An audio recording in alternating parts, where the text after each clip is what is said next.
በስመ አብ ወወልድ ወመንፈስ ቅዱስ አሐዱ አምላክ አሜን። እንደምን አደራችሁ? እንደምን ሰነበታችሁ? እንደምን አረፈዳችሁ? እግዚአብሔር አምላክ ይህንን ጊዜ ስለፈቀደልን ስሙ ይክበር ይመስገን። ዛሬ ለተከታታይ ሳምንት በእርጋታ የምንማረውን ትምህርት ነው የምንጀምረው። በመከራ ላሉት የተሰጠ የተስፋ መልእክት። በመከራ ላሉት የተሰጠ የተስፋ መልእክት የሚል ነው የትምህርታችን ርዕስ። እንግዲህ ለሚቀጥሉት 3፣ 4፣ 5 ሳምንታት የያዕቆብ መልእክትን በሚገባ እንማራለን። የያዕቆብ መልእክት መቼም የእግዚአብሔር ቃል ሆኖ የሚጣል የለም።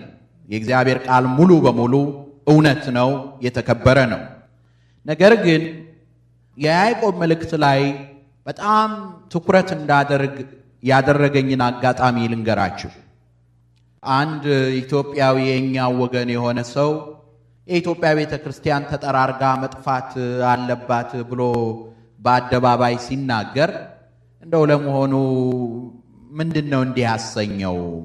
ታሪካዊ መሰረቱ ምንድነው ብዬ ስለነሱ ለማጥናት ስፈልግ የፕሮቴስታንቱን ሙቭመንት የፕሮቴስታንቱን ዓለም ከመሰረቱት ሰዎች አንዱ የሆነው ማርቲን ሉተር የሚባለው ቀድሞ የሮማ ካቶሊክ መነኩሴ ነበር። ይህ ሰው እንቅስቃሴውን ሲጀምር ከተቃወማቸው መጽሐፍት አንዱ የያዕቆብ መልእክትን ነው። እንዲያውም ምንድነው ያለው? ገለባ ብቻ ነዋል መጽሐፉ። ይህ መጽሐፍ የታወቀ መጽሐፍ ነው፣ የከበረ መጽሐፍ ነው እና ጥያቄ ያደረብኝ ለምንድን ነው ይህ ሰው የተማረ ነው፣ የመሰረተውም እንቅስቃሴ ቀላል አይደለም፣ በዓለም ደረጃ ተዳርሷል እና ለምንድን ነው የተቃወመው የሚል ነገር ስላደረብኝ ማጥናት ጀመርኩኝ የያዕቆብ መልእክት። የሚገርማችሁ የያዕቆብ መልእክት ለክርስትናችን አዕማድ ከሆኑት መልእክታት አንዱ ነው። ለክርስትናችን እንደገና ደግሞ አለው አዕማድ ከሆኑት መልእክታት አንዱ። ጸሐፊውን ደግሞ ሳጠናው ይህንን መልእክት የጻፈው ሐዋርያው ያዕቆብ አይደለም። ሐዋርያው ያዕቆብ ሄሮድስ በሰይፍ አሰይፎታል። ይህንን መልእክት የጻፈው የጌታ ወንድም የተባለ ከጌታ ጋር አብሮ ያደገ ያዕቆብ ነው። ሌላው ያዕቆብ ነው። የመጀመሪያውን ሲኖዶስ በሐዋርያት ሥራ ምዕራፍ 15 ላይ የምታገኙትን የመጀመሪያውን ሲኖዶስ በሊቀ መንበርነት የመራው ይህ ሐዋርያ ነው። ቤተ ክርስቲያንን ከመከፋፈል ያዳናት ይህ ሐዋርያ ነው። ይህንን መልእክት የጻፈልን ማለት ነው። ስለዚህ በበለጠ ባነበብኩት ቁጥር የያዕቆብ መልእክት ከኛ የሚፈልገው አንድ ነገር አለ። አንደኛ ያለንበትን ዓለም ያለምንም ማመቻመች ያለምንም ወዲህ ወዲያ ማለት ያለንበት ዓለም የመከራ ዓለም እንደሆነ በግልጥ ይነግረናል። ሁለተኛ እያንዳንዳችንን ክርስቲያኖችን በእንዴት ያለ ሁኔታ መኖር እንዳለብን ይጋብዘናል። ስለዚህ በሚቀጥሉት ሳምንታት ውስጥ ይህንን የያዕቆብ መልእክትን ላላነበባችሁ እዚሁ አንድ ላይ እያነበብነው እንማራለን።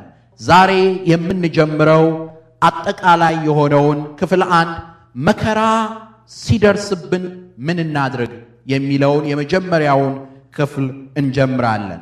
የያዕቆብ መልእክት ምዕራፍ 1 ቁጥር 1 የእግዚአብሔርና የጌታ የኢየሱስ ክርስቶስ ባሪያ ያዕቆብ ለተበተኑ ለ12 ወገኖች ሰላም ለእናንተ ይሁን። ወንድሞቼ ሆይ የእምነታችሁ መፈተን ትዕግስትን እንዲያደርግላችሁ አውቃችሁ ልዩ ልዩ ፈተና ሲደርስባችሁ እንደ ሙሉ ደስታ ቁጠሩት። ትዕግስትም ምንም የሚጎድላችሁ ሳይኖር ፍጹማንና ምሉዓን ትሆኑ ዘንድ ሥራውን ይፈጽም። ከእናንተ ግን ማንም ጥበብ ቢጎድለው ሳይነቅፍ በልግስና ለሁሉ የሚሰጠውን እግዚአብሔርን ይለምን፣ ለእርሱም ይሰጠዋል። ነገር ግን በምንም ሳይጠራጠር በእምነት ይለምን። የሚጠራጠር ሰው በነፋስ የተገፋና የተነቃነቀ የባህርን ማዕበል ይመስላልና። ሁለት ሐሳብ ላለው በመንገዱም ሁሉ ለሚወላውል ለዚያ ሰው ከጌታ ዘንድ አንዳች እንዲያገኝ አይምሰለው። የተዋረደው ወንድም ግን በከፍታው ባለጠጋም በውርደቱ ይመካ። እንደ ሳር አበባ ያልፋልና ፀሐይ ከትኩሳት ጋር ይወጣልና ሳርንም ያጠወልጋልና አበባውም ይረግፋልና የመልኩም ውበት ይጠፋልና እንዲሁም ደግሞ ባለጠጋው በመንገዱ ይዝላል። እግዚአብሔር አምላክ ስለ ቃሉ የተመሰገነ ይሁን። እንግዲህ በዛሬው ዕለት የምንማረው መከራ ሲደርስብን ምን እናድርግ በሚል ይሆናል። አጠቃላይ ርዕሳችን በመከራ ላሉት የተሰጠ የተስፋ መልእክት በሚል ነው። ዛሬ የምንማርበት ርዕስ ግን ቅዱስ ያዕቆብ እንደ መግቢያ አድርጎ የሰጠንን መልእክት ነው። ቅዱስ ያዕቆብ ደብዳቤውን ወይንም መልእክቱን የጻፈው የእግዚአብሔርና የጌታ የኢየሱስ ክርስቶስ ባሪያ ያዕቆብ ብሎ ነው። መልእክቱ ላይ ስትመለከቱት ስታዩት ጸሐፊው የጌታ ወንድም ተብሎ የተጠቀሰው ያዕቆብ ቢሆንም ራሱን ግን ማን ብሎ ነው የጠራው? የኢየሱስ ክርስቶስ ባሪያ ብሎ ነው። የኢየሱስ ክርስቶስ አገልጋይ ብሎ ነው የጠራው። መልእክቱ የተጻፈው ለተበተኑት ለ12 ወገኖች ነው የሚለው። በየቦታው በየሀገሩ ተበትነው ላሉት ዛሬ በነሱ መጠሪያ ነው እኛ የምንጠራው። በዳያስፖራ ያሉት ኢትዮጵያውያን እንባላለን።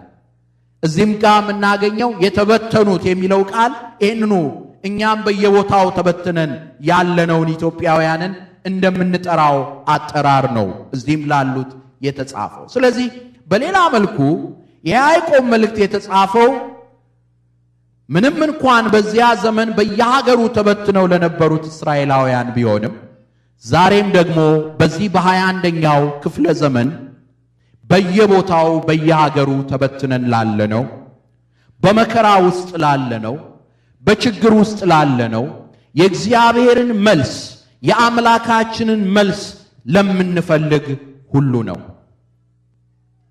ያዕቆብ ቤተ ክርስቲያን በመከራ ውስጥ እንደሆነች፣ ቤተ ክርስቲያን ማለት ምእመናን በሕይወታቸውና በኑሯቸው በመከራ ውስጥ እንደሆኑ አይቶ ነበር።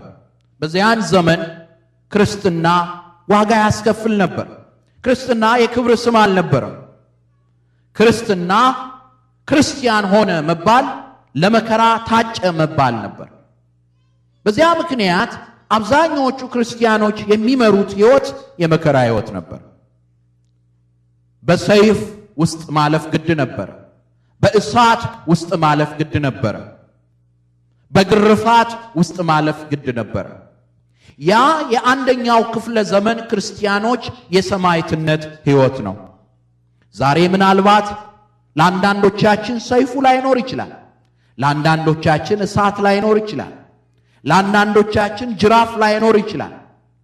ነገር ግን በ21ኛው ክፍለ ዘመን ላለነው ክርስቲያኖች ደግሞ መከራ ሆኖ የመጣብን በሌላ መንገድ ነው፣ በሌላ አንጻር ነው። እንደ ጅራፍ ሆኖ በሕይወታችን ላይ በቀን 40 በቀን 80 የምንገረፍበት የኑሮ ጅራፍ ሊኖር ይችላል። እሳት የሆነብን ነገር ሊኖር ይችላል። ሰይፍ የሆነብን ነገር ሊኖር ይችላል። እግዚአብሔርና እናንተ ታውቁታላችሁ። ወደዚህ ቦታ ስንመጣ፣ ወደዚህ ስፍራ ስንመጣ እግዚአብሔር አምላካችን ለእያንዳንዳችን መልስ እንዲሰጠን ፈልገን እንመጣለን። እግዚአብሔርም መልስ አለው። ክብርና ምስጋና ለእርሱ ይሁን። ስለዚህ ቅዱስ ያዕቆብ በመጀመሪያ ደረጃ እንዲህ ይለናል። መከራ ወደ ሕይወታችሁ ሲመጣ አንደኛ እንደ ሙሉ ደስታ ቁጠሩት ይላል። የሚገርም ነው። ባነበብነው ክፍል ላይ አይታችሁት ከሆነ ወንድሞቼ ሆይ የእምነታችሁ መፈተን ትዕግስትን እንደሚያደርግላችሁ አውቃችሁ ልዩ ልዩ ፈተና ሲደርስባችሁ ምን አድርጉት አለ? እንደ ሙሉ ደስታ ቁጠሩት፣ ወይንም በሙሉ ደስታ ቁጠሩት። እንደ ሙሉ ደስታ ቁጠሩት ወይም በሙሉ ደስታ ቁጠሩት። ከባድ ነገር ነው። እንዴት እግዚአብሔር እንዲህ ይለኛል በቃሉ? መከራዬን ሕመሜን ሊያስወግድልኝ ሲገባ፣ ስቃዬን ሊያስወግድልኝ ሲገባ እንዴት ሙሉ ደስታ አድርጋችሁ ቁጠሩት ይለናል ልንል እንችላለን። ጌታችን መድኃኒታችን ኢየሱስ ክርስቶስ ይህንን ለምን እንዳለ አሁን እናያለን። ሐዋርያው ቅዱስ ያዕቆብ መከራ ሲመጣ እንደ ሙሉ ደስታ ቁጠሩት ይለናል። ይሄንን ያለፉበት ሰዎች ነበሩ። በሐዋርያት ሥራ ምዕራፍ 5 ቁጥር 40 ላይ ስታነቡ በጣም የሚያስደንቅ ታሪክ ታገኛላችሁ። ሐዋርያትን ይዘዋቸው ወደ ምኩራብ ካመጧቸው በኋላ ገርፈዋቸው ሁለተኛ በኢየሱስ ክርስቶስ ስም እንዳታስተምሩ አሏቸው እና ገረፏቸው፣ ደበደቧቸው በመቅደስ። ሉቃስ ቅዱስ ሉቃስ ከ72ቱ አርድእት አንዱ የሆነው ሲጽፍ ምን ይላል? ስለ ስሙ ይናቁ ዘንድ የተገቡ ሆነው ስለተቆጠሩ ደስ እያላቸው ከሸንጎው ወጡ ይላል። ምን ስለሆኑ? ስለተደበደቡ፣ ስለተገረፉ፣ ስለ ስሙ ይናቁ ዘንድ የተገባቸው ሆነው ስለተቆጠሩ፣ በሱ ስም መከራን የሚቀበሉ ሆነው ስለተቆጠሩ ደስ እያላቸው ከመቅደስ ወጡ። ሚስጥሩ ምንድን ነው? እንዴት ሰው መከራ እየተቀበለ እየተደበደበ እንዴት ደስ ይለዋል? ሌላ ደግሞ እንደገና ልውሰዳችሁ። እዚያው የሐዋርያት ሥራ ላይ ቅዱስ ጳውሎስና ሲላስ ወደ ፊልጵስዩስ ሄዱ። በዛ ወንጌልን እያስተማሩ እያለ አጋንንትን እያወጡ እያለ ከአጋንንት የሚገኘው ትርፍ የቀረባቸው ሰዎች፣ የአጋንንት እስራትን ኑሯቸው ያደረጉ ሰዎች ምን አደረጉ? የሚገርም ነው። ቅዱስ ጳውሎስንና ሲላስን ሕዝቡን አነሳስተው ወደ እስር ቤት እንዲወረወሩ እንዲደበደቡ አደረጓቸውና ከነቁስላቸው በግንድ ተጠርቀው እንዲታሰሩ አደረጓቸው። ምን ስላደረጉ? አጋንንትን ስላባረሩ ከሰው ሕይወት ላይ። ወንጀላቸው ይህ ነበር። ዛሬ አንዳንዶቻችን እንዲህ እንላለን። ለምንድን ነው እንዲህ ያለ መከራ በሕይወቴ የሚደርሰው? እኔ ከሰው የተለየው ነኝ ወይ? ምን አድርጌ ነው? ምን ሰርቼ ነው በኑሮዬ ላይ እንዲህ ያለ ሁኔታ ማየው? በሕይወቴ ላይ እንዲህ ያለ ነገር ማየው? በትዳሬ ላይ እንዲህ ያለ ነገር ማየው ልትሉ ትችላላችሁ። በደጋግ አባቶቻችን መከራ ደርሶባቸው ያውቃል በሚገባ። እንዲያውም የቅዱሳን መከራቸው ብዙ ነው። የቅዱሳን ችግራቸው ብዙ ነው፣ ቅዱስ ዳዊት እንደነገረ።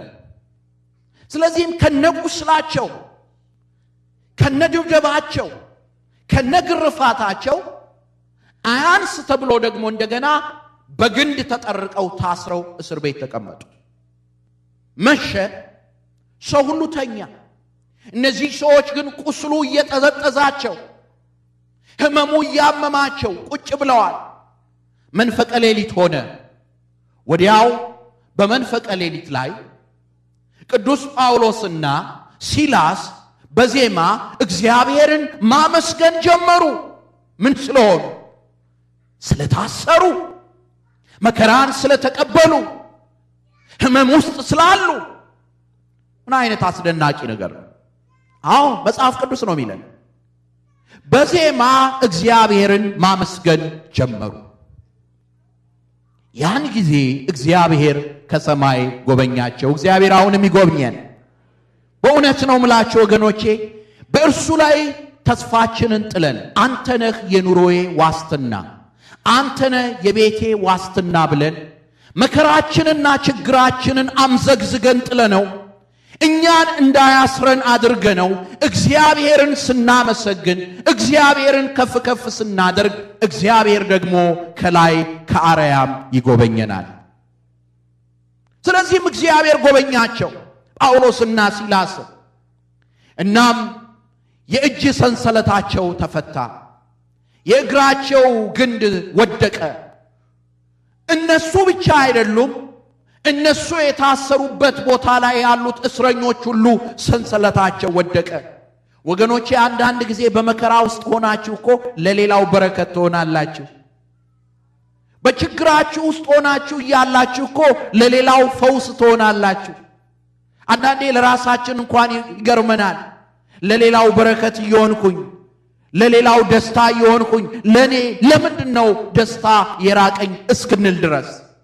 ግን እግዚአብሔር ከእናንተ ጋር ስለሆነ ነው። ለሌላ በረከት መሆን ማለት ቀላል ማለት አይደለም። ለሌላ ደስታ መሆን ማለት ቀላል ነገር አይደለም። ስለዚህም ያኔ ወዲያውኑ ሰንሰለታቸው ወደቀ። ያ ብቻም አይደለም፣ የእስር ቤቱ በር ምን ሆነ ነው የሚለው? ተከፈተ።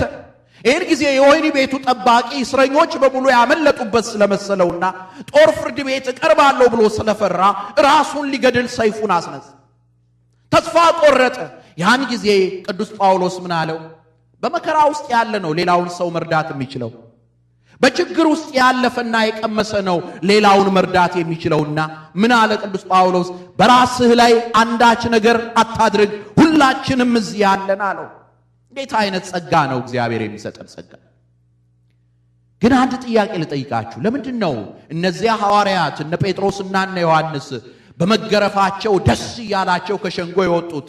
እነ ጳውሎስና እነ ሲላስ በእስር ቤት ውስጥ ደግሞ እግዚአብሔርን ያመሰግኑት ለምንድን ነው? ለምንድን ነው ያዕቆብ በዚህ መልእክቱ ላይ ወንድሞቼ ሆይ ፈተና ሲደርስባችሁ እንደ ሙሉ ደስታ ቁጠሩት ለምንድን ነው የሚለው? መልሱን እዚያው ላይ ነግሮናል።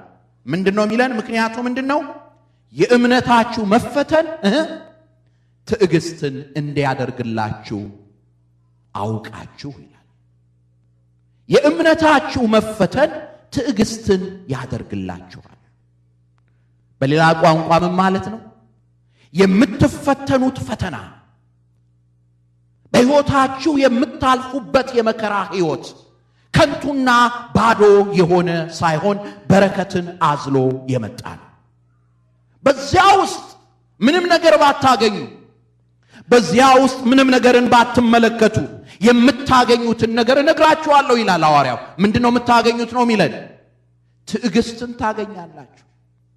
የእምነታችሁ መፈተን ትዕግስትን እንዲያደርግላችሁ እወቁ ይላል ሐዋርያው ቅዱስ ጳውሎስ በሮሜ መልእክት ምዕራፍ 5 ቁጥር 3 እስከ 4 ላይ ምን ይላል? ነገር ግን መከራ ትዕግስትን እንዲያደርግ። እያስተዋላችሁ ነው?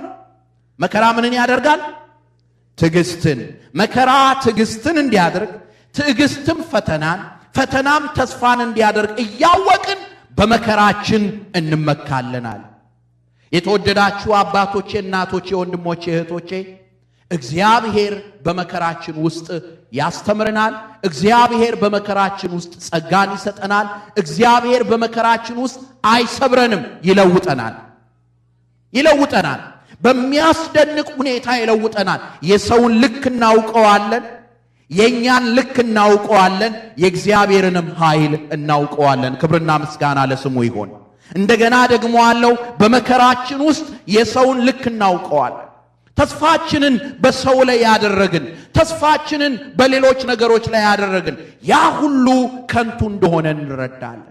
የእኛንም ልክ እናውቀዋለን። እንደው የምንነካው ሁሉ የሚሰምርልን የመሰለን ሁሉ ነገር ሲያጥር፣ ሁሉ ነገር ሲገታ ለካስ ሁሉም በአምላኬ ላይ ነው፣ ለካስ ሁሉም በጌታዬ ላይ ነው፣ ለካስ ሁሉም በአዳኜ ላይ ነው ማለት እንጀምራለን።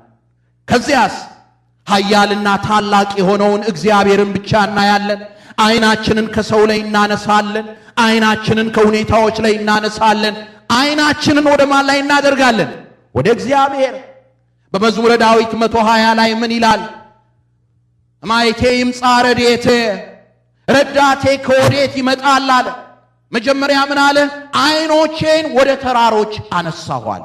አያችሁ፣ ተራሮች መስለው ወደ ታዩት ነገሮች፣ ተራሮች መስለው ወደ ታዩት ሰዎች፣ ተራሮች መስለው ወደ ታዩት ትምክቶቻችን፣ ትምህርታችን፣ ዕውቀታችን፣ ውበታችን፣ ወደዚያ ሁሉ አነሳሁኝ ዓይኔን አለ። ዓይኖቼን ወደ ተራሮች አነሳው፣ ረዳቴ ከወዴት ይመጣል? መልሱን ሰጠ ዳዊት። ረዳቴ ሰማይና ምድርን ከሰራ ከእግዚአብሔር ዘንድ ነው። ለዓይኖቹ እንቅልፍ የሌለው እስራኤልን የሚጠብቅ አይተኛም አያንቀላፋም ያለው እዚያ ምዕራፍ ላይ ነው።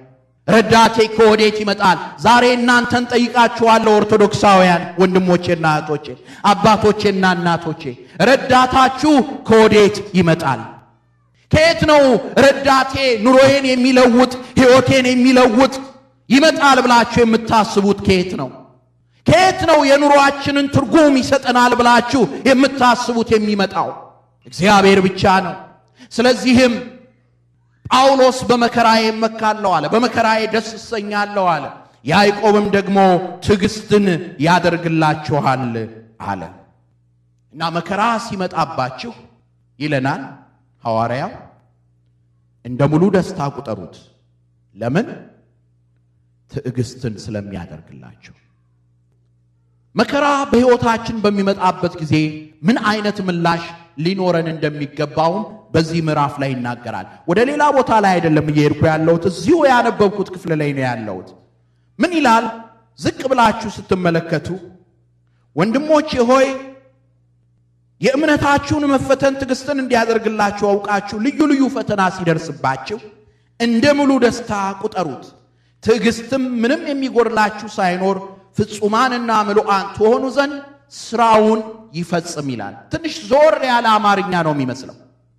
ትዕግስትም ምንም የሚጎድላችሁ ሳይኖር ፍጹማንና ምሉዓን ትሆኑ ዘንድ ስራውን ይፈጽም። የመጀመሪያው ነገር እንድናደርግ የሚያዘን ነገር በመከራ ውስጥ ስናልፍ እግዚአብሔር በእኛ ሕይወት ሊፈጽመው የሚፈልገውን ነገር እንዲፈጽም እንፍቀድለት ነው የሚለው። በሌላ ቋንቋ ጌታ በጌቴሴማኒ ያስተማረን ምን በሉ? ፈቃድህ ይሁን በሉ። መታገላችን በመከራችን ውስጥ ብዙ ጊዜ የሚጎዳን እኮ መከራው አይደለም። ታውቃላችሁ ይሄንን? ሰዎችን የሚጎዳቸው ነገር የሚያሳልፉት አስቸጋሪ ነገር አይደለም። ስለዚያ ስላሳለፉት ነገር ያላቸው ምላሽ ነው። ያ ነው የሚጎዳ። የሚጎዳን ትግላችን ነው። ስንታገል እንላላጣለን፣ ስንታገል እንቆስላለን። በጸጋ መቀበል ማለት እኮ አስተውሉ። ሐዋርያው ያለው ምንድነው ያለው? ትዕግስት ምንም የሚጎድላችሁ ሳይኖር ፍጹማንና ምሉዓን ትሆኑ ዘንድ ስራውን ይፈጽም። ያ እግዚአብሔር በመከራ ውስጥ የሚያስተምራችሁ ትዕግስት ዝም ብሎ የሚመጣ ትዕግስት አይደለም። ትዕግስት ማለት ዝም ብሎ በቃ እሺ ብሎ ዝም ማለት አይደለም። ትዕግስት ማለት በውስጣችን እኛን የሚለውጥ መለኮታዊ ኃይል ማለት። ትዕግስት ማለት የእግዚአብሔር ፈቃድ ማለት። ምንድነው የሚያደርገው? አንደኛ ፍጹማን ያደርገናል። ወርቅ በእሳት ውስጥ ሲያልፍ ምን ያደርገዋል? ያጠራዋል። እኔና እናንተ ደግሞ በመከራችን በፈተናችን ውስጥ ስናልፍ ፍጹማን ያደርገናል። የተለያየ ጉድለት ይኖረን ይሆናል። ትምክህታችንን ልክ ያስይዘዋል። ፍጹማን ያደርገናል፣ ያጠራናል። ሁለተኛ ምሉዓን ያደርገናል።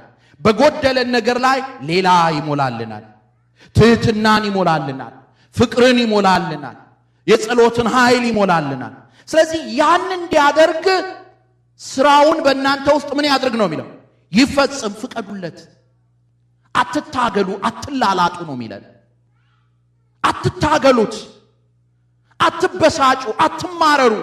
እግዚአብሔር ከናንተ እንደራቀ አታድርጉ፣ አትቁጠሩት። እግዚአብሔር ሩቅ እንደሆነ እግዚአብሔር ከፍጥረቱ እንደተለየ አድርጋችሁ አትናገሩ። ይልቁንም ስራውን በእናንተ ውስጥ ምን ያድርግ? ይፈጽም። ስራውን በእናንተ ውስጥ ምን ያድርግ? ይፈጽም። የመጀመሪያው አንደኛው ነገር ያ ነው። እየተከታተላችሁት ነው እዚያ ላይ? ግሩም። አንደኛው ይሄ ነው። ስራውን በእናንተ ውስጥ ይፈጽም። ማን ነው የሚፈጽመው? ትዕግስት። ትዕግስትም ምንም የሚጎድላችሁ ሳይኖር ፍጹማንና ምሉዓን ትሆኑ ዘንድ ስራውን ይፈጽም። የተወደዳችሁ አባቶቼ፣ እናቶቼ፣ ወንድሞቼ፣ በጉድለት ላይ የሚኖር ሰው ገንዘብ የሌለው ሰው አይደለም፣ ትዕግስት የሌለው ሰው። ገንዘብ ባይኖረን እግዚአብሔር ደስታ ይሰጠናል። ሀብት ባይኖረን እግዚአብሔር ጤና ይሰጠናል። ትዕግስት የሌለው ግን ሁሉም የለው። እግዚአብሔር የሰጠውን ጸጋ፣ እግዚአብሔር የሰጠውን በረከት ለማየት አይን የለው። ዛሬ በትዳራችን፣ ዛሬ በሕይወታችን፣ ዛሬ በአገልግሎታችን፣ ዛሬ በቤተ ክርስቲያናችን ያጣነው ነገር ቢኖር ትዕግስት ነው። ስለዚህም እግዚአብሔር እያደረገልን ያለነውን ነገር ልናይ አንችልም። ትዕግስት የሌለው ነው በጉድለት ውስጥ የሚኖረው። ቤታችን፣ ሌማታችን ባዶ ሊሆን ይችላል። ያ አይደለም ጉድለት የሚባለው። እግዚአብሔር እኮ በ2 ዓሣና በ5 እንጀራ 5,000 ሰው የመገበ ጌታ እኮ ነው። እኔና እናንተን ሳይመግብ አያድርም። ክብርና ምስጋና ለሱ ይሁን። እኔና እናንተን የፈጠረ አምላክ እኛን ለመመገብ የሚሳነው አይደለም። ጉድለታችን ትዕግስት ማጣታችን ነው። ስለዚህ ወገኖቼ ሆይ የእግዚአብሔር ቃል የሚለውን ዛሬ ነግራችኋለሁ። ስራውን ይፈጽም በእናንተ ውስጥ። ተውለት፣ ታገሱት እስቲ፣ ታገሱት እስቲ። እግዚአብሔር ይሄንን ማዕበል እንዲያሳልፈው፣ በኑሯችን ውስጥ ወዲና ወዲያ የሚያደርገንን ማዕበል እንዲያሳልፈው፣ በሕይወታችን ውስጥ ወዲና ወዲያ የሚያደርገውን ማዕበል እንዲያሳልፈው ስራውን ይፈጽም። አንደኛ። ሁለተኛ ምንድነው የሚለው? የሚገርም ነው። ከናንተ ግን ቁጥር 5 ከናንተ ግን ማንም ጥበብ ቢጎድለው ሳይነቅፍ በልግስና ለሁሉ የሚሰጠውን እግዚአብሔርን ምን ይበል? ይለምን። ትዕግስት ዝም ብሎ ከግሮሰሪ ሄዳችሁ የምትገዙት አይደለም። ትዕግስትን ከመጽሐፍም የምታገኙት አይደለም። የቱንም ያህል ኮንግረስ ላይብረሪ ብትሄዱ፣ የታወቀ ሪሰርች ላይብረሪ ሄዳችሁ ብትመረምሩ ትዕግስትን ከዚያ አታገኙትም። በመጽሐፍ ብዛታችሁ፣ በዲግሪ ብዛታችሁ፣ በሀብታችሁ ብዛት ትዕግስትን አታገኙትም። ትዕግስትን የሚሰጥ ማን ነው? እግዚአብሔር። ምክንያቱም ሰማያዊ ጥበብ ነዋ። ሰማያዊ ጥበብ ነው። ኑሯችን ጥበብ ያስፈልገዋል። ሕይወታችን ጥበብ ያስፈልገዋል። የዚህ ዓለም ጥበብ አይደለም። ታችኛይቱ ጥበብ ኋላ እናገኘዋለን በሚገባ ከክፉ ነው። የዚህን ዓለም ጥበብ አይደለም ኑሯችንን የሚመራው። ብዙዎቻችን የሚመስለን እንደዛ ነው። አንዳንድ እህቶች እንዲህ ይላሉ፣ ምን ነው እንደ ሌሎቹ ብልጥ በሆንኩኝ እንላለን። እግዚአብሔር ይቅር ይበላችሁ። እውነቴን ነው ምላችሁ። አንዳንዶች ወንዶች እንዲህ ይላሉ፣ ምን ነው ሁሉን ነገር አይቼ ትዳር ውስጥ በገባው ኖሮ። አታለለችኝ። ምን ሊሆን ነው እሱ የሚፈልገው? አታላይ። ምክንያቱም የዚህ ዓለም ጥበብ ማታለል ነዋ። የዚህ ዓለም ጥበብ በሰው ነፍስ መጫወት ነዋ። ያንን ሰው እኮ ነው የምናከብረው ወገኖቼ። በሰው እንባ የሚቀልደውን እኮ እሱ ኑሮን ያውቅበታል፣ በምላሱ ቅቤ ይጠብሳል። እግዚአብሔር የሚሰጠን ጥበብ ለሰዎች ፈውስ የሚሆን ነው። እግዚአብሔር የሚሰጠን ጥበብ ለሰዎች በረከት የሚሆን ነው። እግዚአብሔር የሚሰጠን ጥበብ ለኛ ዘላቂ የሆነ ከአይምሮ በላይ የሆነ ጥበብ ነው። እግዚአብሔር ያንን ጥበብ ይስጠን። ለሁላችንም ለሁላችንም እግዚአብሔር ያንን ጥበብ ይስጠን። ስለዚህ አንዳንዴ ጥበብ ሊጎድለን ይችላል። ሰባኪው፣ ዘማሪው፣ ቄሱ፣ ዲያቆኑ፣ መነኩሴው፣ ጳጳሱ፣ ምእመኑ፣ ትልቁ፣ ትንሹ አንዳንዴ ጥበብ ሊጎድለን ይችላል። ምን እናድርግ ነው የሚለው? ሳይነቅፍ። አንተማ ምንም የሌለህ ነህ፣ አንተማ ምን አንተ ማይሰማነ ማትመከርነ አይለንም ጌታ ስሙ ይክበር ይመስገን። ሳይነቅፍ በልግስና የሚሰጥ ስሙ ነው። ይሄ የእግዚአብሔር ስም ሳይነቅፍ ማለት ነው ሳይሰድብ። አንዳንድ ባልንጀራችሁ ጋር እንደው እባክህ ትንሽ ገንዘብ አበድረኝ ስትሉት ምን እንደሚላችሁ ታውቃላችሁ? ምንድን ነው አንተ ያለን ነገር አትጠቀሙ። ኪሱን እየዳበሰ እናንተን ሙልጭ አድርጎ ይሰድባቸዋል። እግዚአብሔር ግን እንደዛ አይደለም ስሙ ይክበር ይመስገን። እግዚአብሔር እንደዛ አይደለም። ሳይነቅፍ አንድ ደግሞ የሚሰጠው በልግስና ሳይነቅፍ በልግስና የሚሰጠውን እግዚአብሔርን ቢለምን። ብዙ ጊዜ ደጋግመን ተነጋግረናል። ይሄ አደባባይ የምን አደባባይ ነው? የምህረት አደባባይ ነው። እግዚአብሔር ጥበቡን የሚሰጥበት ቦታ ነው። ዝም ብለን መተን ባዶአችንን እንዳንመለስ ሳይነቅፍ በልግስና የሚሰጥ ሳይሰድበን ሳያንቋሽሸን በልግስና የሚሰጠውን እግዚአብሔርን ጥበብን እንለምነው። ሶስተኛ እንዴት ደግሞ እንደምንለምን እንደገና ይነግረናል። በመከራ ውስጥ ላለ ነው።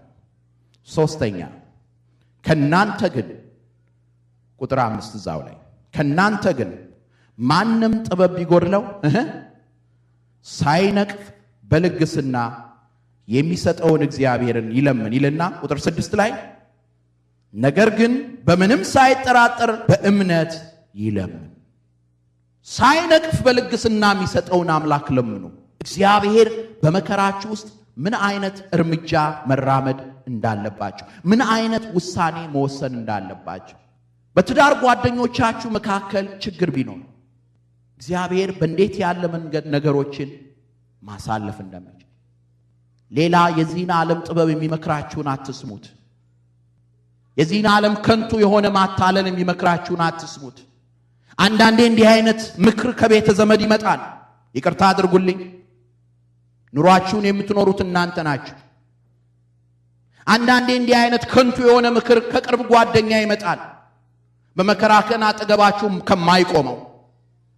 አንዳንድ ጊዜ እንዲህ አይነቱ ምክር ሌላው ቀርቶ ከአባትና ከእናት ይመጣል። አባቶቼ፣ እናቶቼ ይቅርታ አድርጉልኝ።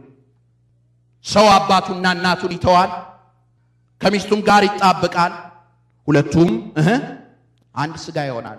ይሄን መለኮታዊ ጥቅም፣ ይሄንን መለኮታዊ ሕግ የሚያፈርሱ ብዙዎች ናቸው። እንዲህ አይነቱን አይደለም፣ ከእግዚአብሔር ልንለምን ያስፈልጋል።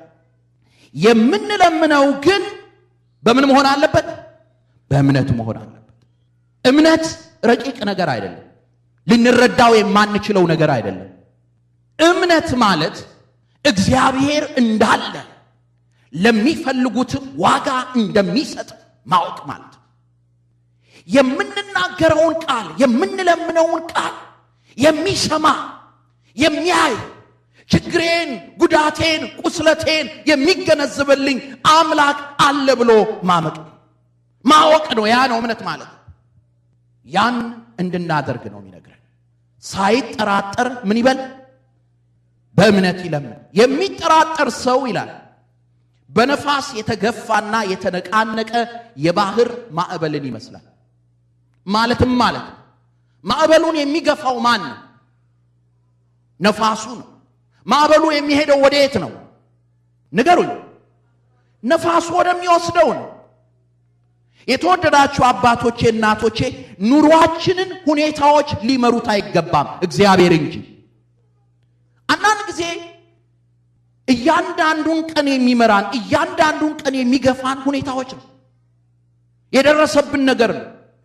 የምናስበው፣ የምናቅደው፣ የምንወስነው ዛሬ በሆነው ነገር ላይ ተነስተን ስለ ትዳራችሁ፣ ስለ ባላችሁ ያላችሁን እይታ እህቶች፣ ስለ ሚስታችሁ ያላችሁን እይታ ባሎች፣ አንዳንዴ የምትናገሩት በመካከላችሁ ወይ ጸብ ከተፈጠረ ነው። እሷማ ነው ምንለው። ያ ማለት የሚገፋን ሁኔታዎች ናቸው፣ እግዚአብሔር አይደለም። በእምነት ያለ ሰው በእያንዳንዱ ነገር እግዚአብሔርን ቀና ብሎ ያያል። ውሳኔ ለመወሰን አይቸኩልም፣ እግዚአብሔርን ቀና ብሎ ያያል።